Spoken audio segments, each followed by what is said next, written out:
So, our first topic that we are going to dive into is Joseph Smith's seer stones. So, how did you guys first hear about that? Because for me, I first read an article by President Nelson in the Ensign back in 1993 when I was 12 years old. And that was the first time I ever heard about it. So, how did you guys learn about So it? you started research on this topic when you were 12, I told you I'm a pretty big nerd. right? So the decades since then of research, we're going to get your benefit of that.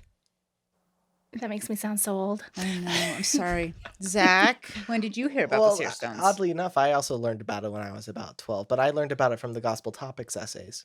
They'd come out roughly around that time, and I've just been, I remember looking over it and thinking, I didn't know that before, and then proceeded to not think about it after that. It is kind of interesting, though, because this is something that comes up again and again when we talk about things on the shelf, so to speak. Yeah, the rock in the hat. For me, I was 12 a lot earlier than you were 12. But for me, time works differently then. Back in the old days. Okay, this was pre-internet, so it really did. It did. So for me, I thought it was a little weird. And then immediately the thought came into my head, what does it really change? And I realized it didn't really change much of anything. So it took me about 5 minutes to process it, and then I was fine with it. So I didn't hear about it till I was investigating the church. I joined the church as an adult.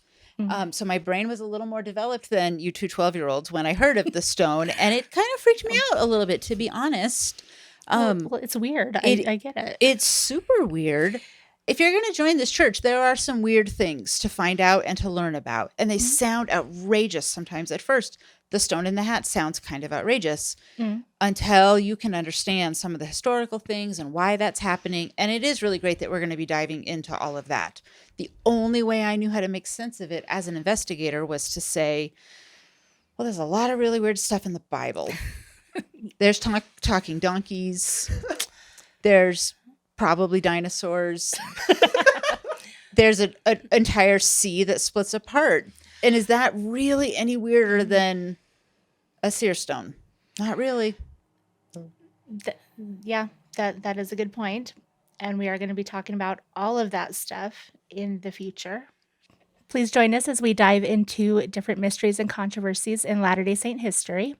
We'll launch a full investigation into these different topics and examine evidence from all sides.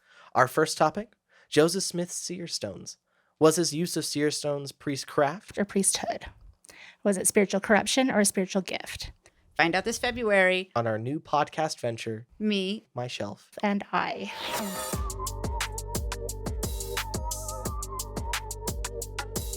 You know, you guys, I mean, one of the names that we could have called this podcast was the Stonecast. Nobody liked that one. It had potential. Did it? It rocked. It rocked.